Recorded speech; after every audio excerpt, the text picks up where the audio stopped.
오늘 본문에는 꽃 이야기가 나옵니다. 근데 문제는 이 꽃 이야기가 오해를 불러일으켜서 본문의 의미를 왜곡하기 쉽다는 거예요. 자, 본문에 나오는 꽃들은 우리나라는 물론이고 또 대부분의 기독교 국가에 피지 않는 그 나라들에서는 찾아보기 어려운 꽃들입니다. 당연히 그 나라 말에는 본문의 꽃을 의미하는 말들이 없겠죠. 그래서 그 본문을 번역할 때 자기네 나라는 없지만 그래도 이미지가 비슷한 꽃 이름을 붙여서 번역을 했습니다. 문제는 성경을 읽는 사람들이 번역된 이 꽃 이름을 보면 본래 성경에서 말하는 꽃이 아니라 자기들이 알고 있는 꽃을 생각하게 된다는 거예요. 시적인 이미지가 대단히 중요한 말씀일수록 그래서 성경 해석을 잘못하기가 아주 쉽습니다. 오늘 본문이 대표적인 예 가운데 하나예요. 여러분 아마 처음 들어보신 분들이 많으실 텐데 저도 이 얘기를 처음 드리는 것 같아가지고 오늘 여러분들이 잘 주목해 보시고 의외로 깜짝 놀라시기도 할 것 같아요. 두 가지 꽃 이야기인데 하나는 수선화입니다. 자, 우리가 알고 있는 수선화는 노란색이고 가운데 나팔 모양의 부화관이 있죠. 여러분 보시는 대로 오른쪽에 있는 저 꽃이 우리가 아는 수선화예요. 근데 본문이 얘기하고 있는 수선화는 왼쪽에 있는 겁니다. 저게 이제 하바제레트라고 하는 꽃인데 그 말을 수선화라고 번역을 했어요. 또 다른 성경에서는 장미라고 또 번역을 했어요. 그러니까 이 하바제레트는 이스라엘 들판에 지천으로 피어 있는 붉은 야생 출입입니다. 그러니까 지금 샤론의 수선화는 여러분 보시는 대로 왼쪽 저 장면을 말하는 거예요. 저게 샤론의 수선화예요. 그런데 여러분들은 오른쪽 노란 수선화를 생각하면서 성경을 읽게 되죠. 여기 이제 큰 문제가 있는 거죠. 더 큰 문제는 백합화에서 나타납니다. 우리가 알고 있는 백합화, 이 릴리라고 하는 것은 우리가 잘 아는 대로 희고 화사하고 향이 짙은 꽃이죠. 자, 본문의 백합화는 쇼사나라고 하는 말을 번역한 것이에요. 이 쇼사나는 여러분 보신 대로 왼쪽에 있는 저 꽃을 말하는 거예요. 그러니까 아네모네 꽃이에요.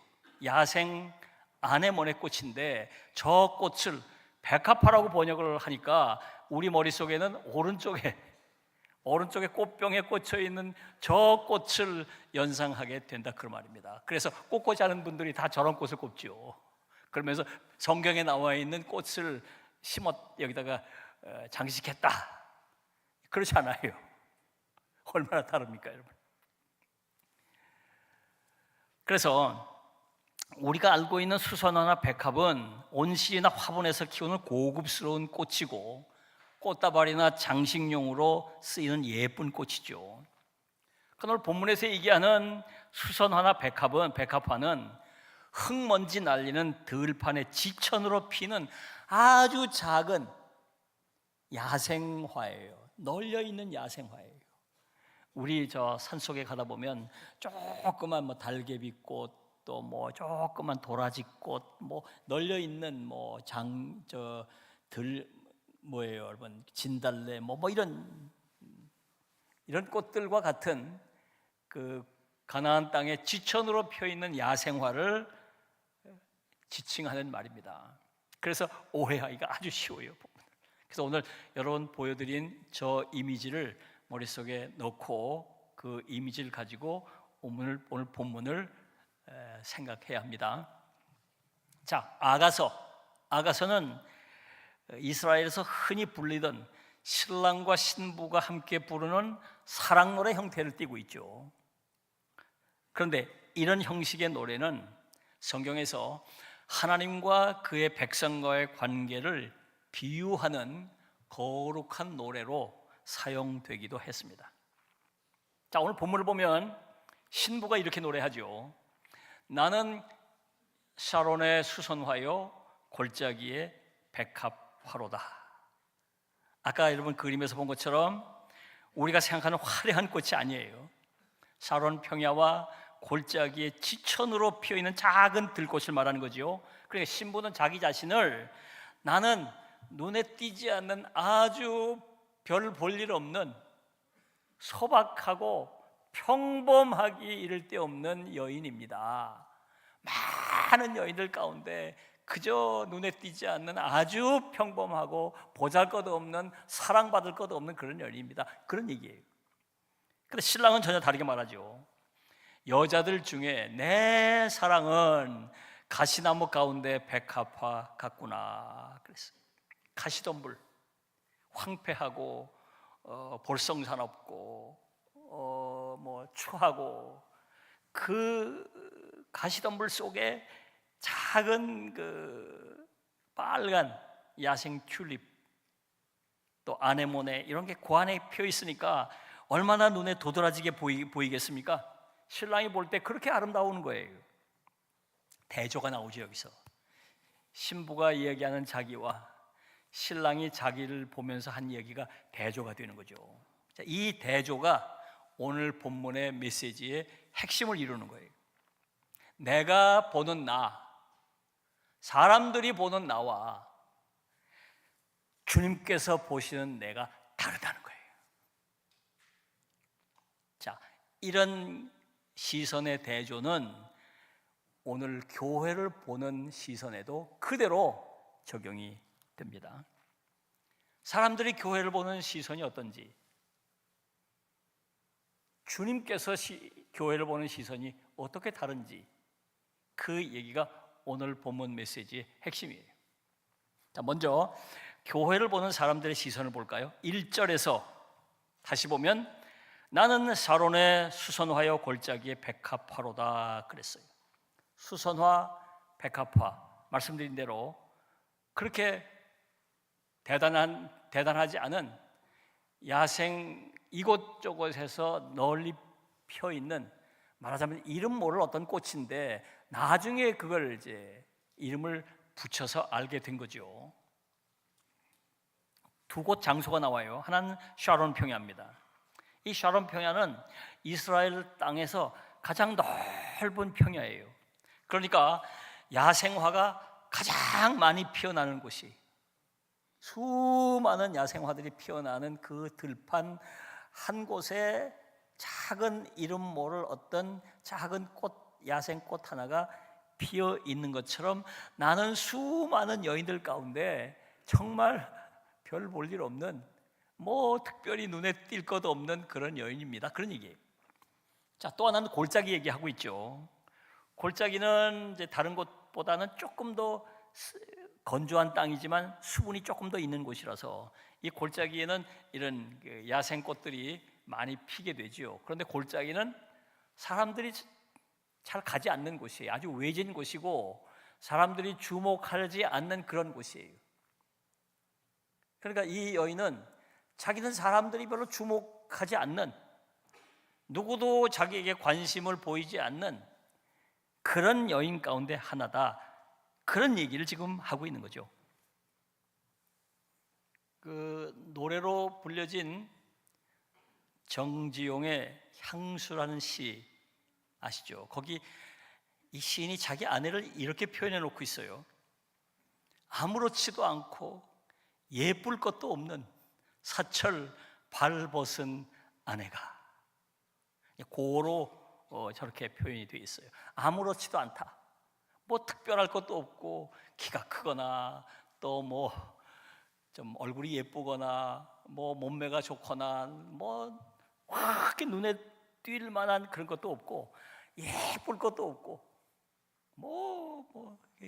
예쁘지 않고 게다가 사철 발벗었다. 무슨 얘기일까요? 종일 일하는 거예요. 제 밭에서 일하고 아이 돌보고 어머니 아버지 봉양하고 그냥 빨래하고 하루 종일 이 일에 치여 있으니 언제 단장할 시간이 있겠어요? 그러니까 아주 수수하고 소박하고 별 남자들에게 눈에 팍 띌 만한 그런 게 없는 여인이다, 뭐 그런 얘기인 거죠. 그러니까 나는 당신에게 사랑받을 만한 특별함도 아름다움도 없는 그런 여인입니다, 뭐 그런 얘기예요. 자, 오늘 세상 사람들이 교회를 보는 시선이 이와 같다고 할 수 있어요. 최근에 한국 사회에서 진행된 여러 설문조사를 보면 세상이 교회를 바라보는 시선이 좀 복잡해요. 최근에 기독교 윤리실천운동이 한국 리서치와 한국 갤럽에 의뢰해서 한국교회 사회적 신뢰도 조사라는 설문조사를 발표해 왔는데요, 2021년부터 매년 발표해 오고 있습니다. 이걸 쭉 살펴보면 한편으로 교회를 향한 기대감이 남아있어요. 51%가 교회가 사회적 약자를 돌보는 역할을 할 수 있다. 47%가 교회는 여전히 공동체 회복에 기여할 잠재력이 있다. 44%가 교회가 윤리적 기준 제시 역할을 해야 한다, 그렇게 답했어요. 그러니까 절반 정도의 이 땅의 한국인들은 그래도 교회는 아직 쓸만하다, 교회가 제 역할을 하면 한국 사회가 나아질 것이다, 교회에 대한 기대감을 아직 다 내려놓고 있지 않죠. 그런데 다른 한편으로는 교회를 향한 실망감이 대단합니다. 오직 26%만 한국교회를 신뢰한다고 그랬어요. 4분의 3이 되는 사람들이 한국교회 신뢰하지 않는다. 72% 교회는 사회와 소통하지 않는다. 말이 안 통하는 집단이다. 자기들끼리 그들만의 잔치를 벌이고 있는 집단이다. 68% 교회가 투명하지 않다. 특별히 3040 세대에서는 75%가 한국교회는 신뢰할 수 없다라고 답을 하고 있어요. 대부분의 한국 국민들이 교회에 대한 실망감을 보이고 있는 거고, 교회에 대한 신뢰를 포기하고 있는 거예요. 안타까운 일이죠. 그러니까 이 세상 사람들이 한국교회를 바라볼 때 뭐 특별히 더 보고 말 것도 없는, 뭐 특별할 것도 없고 뭐 대단할 것도 없고 뭐 지들끼리 뭐 자기들끼리 뭐 신앙생활 한다고 저러는데 아이 뭐 신경 쓸 것도 없고 뭐 그렇다는 거예요. 그렇다. 한국 교회에 대해서 사랑할 만한 특별함도 아름다움도 찾아보지 못한다고 말들 하고 있는 거죠. 자, 교회 안에 있는 교회 내부자들, 교인들의 시선도 과거와 달리 점점 흔들리고 있습니다. 교회를 사랑한다고 하면서도 교회에 대한 실망감이 점점 커져가고 있죠. 교회는 하나 되는 공동체여야 하지만 교회를 들여다보니까 교회 안에 직분자끼리 싸우고 서로 갈등하고 다투고 세대 간의 분열이 심각하고, 아유 왜 교회마저 저렇게 싸우나, 그런 실망감 들고, 이 젊은이들은 아유 교회가 이렇게 빠르게 변하는데 교회는 언제적 그 모습 그대로인가, 과연 교회가 희망이 있나. 또 많은 교인들은 교회 안에 있으면서 외로움을 느끼고 예배 드리러 왔는데 아는 사람도 없고 말 섞을 사람도 없고, 나는 이 공동체 안에서 도대체 누군가, 나는 뭐 하는 존재인가, 교회에 대한 참 싸늘한 그런 마음들을 표하는 사람들이 점점 더 늘어가고 있습니다. 이렇게 교회를 보는 사람들의 시선이 곱지 않아요. 외부인들이 교회를 보는 시선은 점점 더 악화되고 있습니다. 내부인들이 보는 시선 역시 점점 더 우려스러워지고 있어요.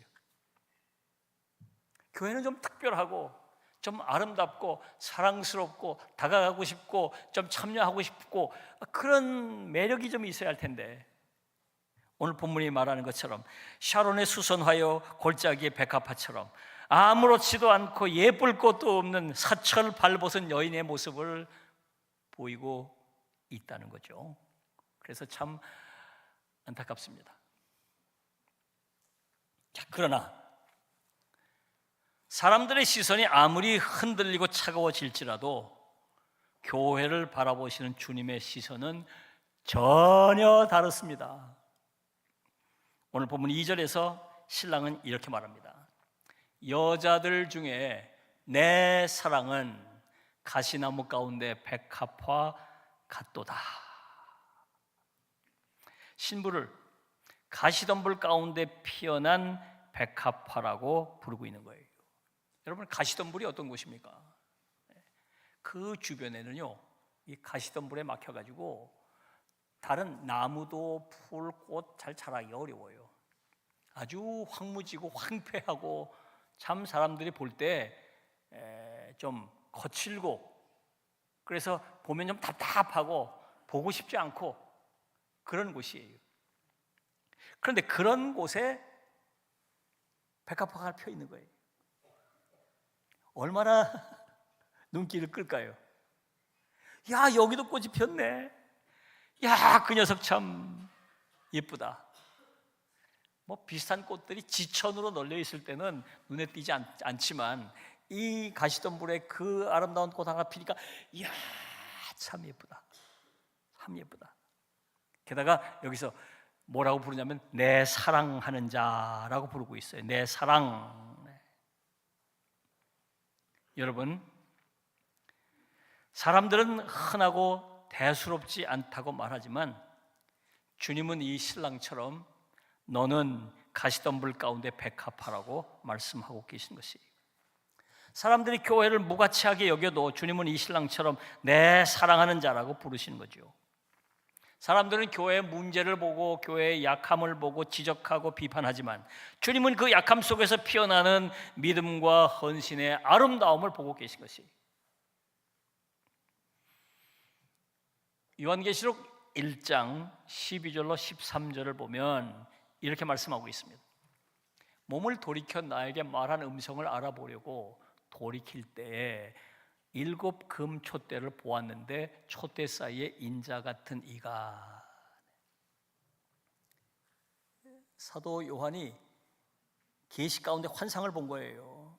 7 촛대가 있는데 잘 보니까 금 촛대로 아름다워요. 근데 그 사이를 주님이 왔다 갔다 하시는 거예요. 이 교회도 방문하시고 저 교회도 방문하시고 여기도 참여하시고 저기도 참여하시고 그 뒤에 1장 20절을 보면 7 촛대는 7 교회니라 그랬어요. 이 촛대는 교회라는 거예요. 교회라는 거예요. 자, 이런 의미죠. 의미를 조금 해석해 보면 첫째, 주님께서 7 촛대 즉 7 교회 가운데 거니셨다는 거예요. 여기도 방문하시고 저기도 방문하시고 여기도 계시고 저기도 계시고 왔다 갔다 이 7 교회 안에 주님이 계시다는 거예요. 바쁘게 분주하게 7 교회 안에서 일하고 계시고 역사하신다는 거예요. 두 번째 주목할 것은 요한계시록 2장을 보면 요 7 교회에 대한 구체적인 예를 얘기하고 있어요. 2장 3장에 초대교회 7 교회 얘기가 나오죠. 근데 잘 읽어보면요, 이 7 교회 다 책망을 받았어요. 5 교회가 책망을 받았어요. 그 중에 라오디게아 교회는 책망만 받았어요. 2 교회, 서머나 교회, 빌라델비아 교회, 이 2 교회만 칭찬만 받았어요. 그러니까 대부분의 교회들이 다 책망을 받았어요. 다 책망도 받고 칭찬도 받고 어떤 교회는 그냥 책망만 받았어요. 그러니까 이 7 교회 가운데 다 거의 대부분 다 책망을 받았다니까요. 문제가 없는 게 아니에요. 흉측한 모습이 없는 게 아니에요. 그런데 세 번째 중요한 것은 그럼에도 불구하고 이 교회를 금촛대라고 부르고 계시다 이 말이에요. 금촛대. 약점이 있고 책망받을 게 있고 문제가 있지만 금촛대라고 부르고 계시다. 한마디로 말해서 귀하게 여기신다는 거예요. 귀하게 여기신다. 그래서 오늘도 교회와 함께 하신다는 것입니다. 그렇습니다. 주님은 교회가 문제가 있다고 외면하지 않으십니다. 오히려 문제가 있기 때문에 더 가까이 다가오시는 분이에요. 사람들이 실망해서 교회를 떠날지라도 주님은 끝까지 남아서 교회를 붙드시는 분이십니다. 사람들이 교회의 문제를 지적할 때 주님은 그 문제를 치유하시고 고치시는 분이에요. 교회 안에 가시덤불 같은 부분을 주님이 모르시는 게 아니에요. 그럼에도 불구하고 그 속에 피어난 작은 믿음의 백합화를 더 귀하게 바라보시는 것이죠. 도대체 왜 그러면 주님은 문제투성이고 책망거리가 그렇게 많은데도 왜 이 교회에 대한 사랑을 가지시고 이 교회를 아름답게 보고 계시는 걸까요? 사도행전 20장 28절에 그 답이 있어요. 하나님이 자기 피로 사신 교회를, 여러분, 이 교회를 당신의 그 아들 예수 그리스도의 피로 사셨다는 거예요. 이 교회를 교회로 세우기까지 당신의 목숨을 대신 바쳐가면서 이 교회를 세우셨다는 거예요. 그러니 사랑하지 않을 수 있겠습니까? 어머니가 자기 배 아파가며 낳은 자식 특별하잖아요. 그 아이가 천재라서 사랑합니까? 천사처럼 착해서 사랑합니까? 아니죠. 때론 실망도 시키고, 때론 눈물 흘리기도 하고, 때론 막 고통도 주는 그 자식이지만 내가 배 아파서 낳은 자식이기 때문에 특별하고 사랑스럽고 귀하고 아름다운 거 아닙니까? 주님의 눈에 교회가 그렇다는 거예요. 당신의 피로 값주고 사셨기 때문입니다. 교회는 문제가 있고 때로는 실망스러울 때도 있지만 주님의 눈에는 그래도 아름답고 그래도 귀하고 그래도 사랑스럽습니다. 여러분, 우리가 교회를 바라보시는 주님의 이런 시선을 이해할 수 있어야 돼요. 그 시선을 느낄 수 있어야 돼요. 이제 우리는 사람들의 흔들린 시선, 싸늘한 시선, 그러나 변함없이 교회를 품으시는 주님의 시선을 각각 살펴봤어요. 우리는 어떻게 될까요? 우리의 시선을 바꿔야 해요. 자꾸 세상 사람들이 교회를 보는 그 시선을 따라갈 것이 아니라 우리는 주님께서 교회를 보시는 그 시선을 되찾아야 돼요. 회복해야 돼요. 안타까운 것은 오늘 많은 그리스도인들이 세상 사람들이 교회를 비난하는 그 싸늘한 시선을 따라가고 있어요. 교회 안에 있으면서도 교회가 어떻다는 둥, 교회가 문제가 있다는 둥, 자꾸 교회에 문제만 지적하고 비판만 하고, 우리는 주님의 시선을 따라가야 돼요. 주님처럼 교회를 봐야 돼요. 그러기 위해서 첫째, 아름다움을 먼저 보는 시선을 가질 수 있어야 합니다. 말씀드린 대로 여인은 스스로 나는 샤론의 수선하여 골짜기에 백합화로다고 말했잖아요. 그러나 2절을 보면 남자는 여자들 중에 내 사랑은 가시나무 가운데 백합화 같다라고 말하고 있죠. 스스로 볼 것 없고 스스로 내세울 것 없고 평범한 여인이라고 얘기했지만 이 신랑 눈에는 가시덤불 속에 돋보이는 백합화로 보인다는 거잖아요. 이 주님께서 교회를 보시는 시선이에요. 우리도 이런 시선으로 교회를 봐야 합니다. 교회를 바라볼 때 참 이 어두운 세상, 악이 관영하는 세상, 음란이 창궐한 세상, 불의가 가득한 세상, 공의가 무너지고 정의가 짓밟히는 이 세상, 가시덤불과 같은 이 세상 속에 교회는 그래도 백합화 같다 이 말이에요. 그걸 볼 수 있어야 한다. 두 번째, 사랑의 시선으로 봐야죠. 사랑의 시선. 2절에서 신랑은 신부를 이렇게 부르죠. 내 사랑, 내 사랑아, 내가 사랑하는 사람아. 사랑이라고 부르고 있는 거예요. 사랑의 시선으로 보고 있는 거죠. 제 손주가 나름대로 다른 건 참 잘하는데 그림을 잘 못 그려요. 그래서 제 아내하고 제 딸이 그것 때문에 마음을 많이 썼어요. 아이고, 그림 좀 잘 그리면 좋을 텐데. 근데 어느 날 유치원에서 그림을 그려가지고 왔는데 이 녀석이 신이 나가지고 왔어. 선생님한테 칭찬을 잔뜩 받았다 그래요. 그걸 보고 제 딸과 아내는 사진을 찍고 그걸 벽에다 붙이고 난리도 아니에요. 난리도 아니에요. 제가 볼 땐 또 뭐 그렇고 그런데 단 하나 전에보다 조금 낮은 것 같아요. 조금 낮은 것 같아요. 잘 못 그렸지만 그래도 그것 때문에 기뻐하고 그래도 그것 때문에 좋아하는 거예요. 왜? 사랑하니까. 사랑하는 사람 눈에는 그렇게 이뻐 보이는 거예요. 남들이 볼 땐 뭐야 저까짓 게 이렇게 말할지 모르죠. 우리가 교회를 사랑하면 교회 안에 사랑스러운 모습이 한두 가지가 아니에요. 우리 교회 백합화처럼 아름다운 부분이 얼마나 많이 있는지 몰라요. 사랑하는 눈으로 보니까 이것도 아름답고 저것도 아름답고 다 아름다워요. 오늘 시온 찬양대가 얼마나 아름다워요. 저렇게 찬양을 잘하는 찬양대 난 못 봤어. 얼마나 잘하는지 다 아름답고 이뻐요.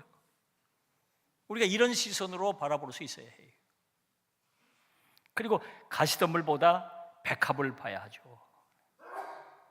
교회 안에는 가시덤불 같은 부분이 늘 있어요. 그럼에도 불구하고 백합화를 주목해서 봐야 합니다. 여러분, 지금 제가 여기 물을 마시다가 이렇게 보니까 지금 절반 마셨어요. 뭐라고 얘기해야 될까요? 아우, 반밖에 안 남았네. 빈대를 보고 아이고 이렇게 많이 없어, 이제 얼마 안 남았네. 그런데 밑에를 보면 어이구 아직도 많이 남았네. 절반이나 남았네. 네, 어떤 관점으로 보느냐 그거죠. 가시덤불을 주목해서 보느냐, 백합화를 주목해서 보느냐, 어디를 주목해서 볼 것인가. 사단은 자꾸 가시덤불을 보고 이 가시덤불 같은 교회, 이 문제 많은 교회 자꾸 그렇게 부추겨서 우리의 마음을 흐트러뜨려요. 그러나 성령은 우리 안에 그 백합화를 보게 하시는 거예요. 그래서 소망을 갖게 하고 교회 미래에 꿈을 꾸게 하고 교회가 발전적으로 나아지도록 격려하고 세워가는 거예요. 사단은 자꾸 아이고 다 들렸다, 야 교회 다 망할 거야, 교회가 미래가 없어, 자꾸 이렇게 몰아가는 거예요. 속으면 안 됩니다. 사랑하는 여러분, 우리가 교회를 보는 시선을 바꿔야 하겠습니다. 우리도 모르는 사이에 세상 사람들이 교회를 보는 시선을 따라서 교회를 보고 있는 사람들이 교회 안에 점점 늘고 있어요. 아름다운 모습은 보지 못하고 문제만 지적하고 있는 사람들이 점점 늘어나고 있어요. 우리의 시선을 바꿔야 해요. 주님께서 교회를 보시는 그 시선을 가질 수 있어야 해요. 제가 말씀을 마치면서 아까 인용해드렸던 정주용 시인의 향수의 그 안의 귀절을 다시 한번 살펴보겠습니다. 아무렇지도 않고 예쁠 것도 없고 사철 발벗은 아내가, 그래 그게 뭐가 어떻다는 거냐? 왜 이 시인이 향수라고 하는 시에 아내 얘기를 저기 써놨을까요? 아내가 남들이 볼 때 뭐 대단할 것도 없고 특별히 아름다울 것도 없고 뭐 그렇고 그런 여인 가운데 하나인데 왜 향수 얘기하면서 이 아내 얘기를 썼을까요? 멀리 타양 땅에 와서 고향을 그리고 고향에 대한 향수를 느끼게 하는 이유 가운데 하나, 아내가 거기 있기 때문이에요. 남들이 볼 땐 그 아내는 대단하게 보이지 않을는지 모르지만 그 아내는 고향을 지키며 어머니 아버지를 봉양하고 자식들을 위해서 그렇게 애쓰고 수고하고 나 돌아오기를 학수고대하며 하루하루를 기다리고 자기 돌볼 겨를 없이 그렇게 애쓰고 수고하고 고향을 생각할 때 늘 아내에 대한 미안함, 아내에 대한 고마움, 아내에 대한 그리움이 있기 때문에 향수에서 이 아내 얘기를 하는 거예요. 참 남들에겐 몰라도 남들이 뭐라고 해도 내게는 가장 아름다운 사람이고 내게는 사랑스러운 사람이고 그래서 빨리 고향으로 가고 싶고 그 고향이 그리운 건 그 아내가 거기 있기 때문이에요. 여러분, 교회는 우리에게 이런 아내와 같은 곳입니다. 늘 그립고 늘 소중하고 늘 가서 안기고 싶은 곳이 누가 뭐래도 나는 교회가 아름답습니다. 그래서 우리는 이렇게 말해야 돼요. 그래도 교회는 아름답다. 기도하겠습니다. 주신 말씀을 생각하면서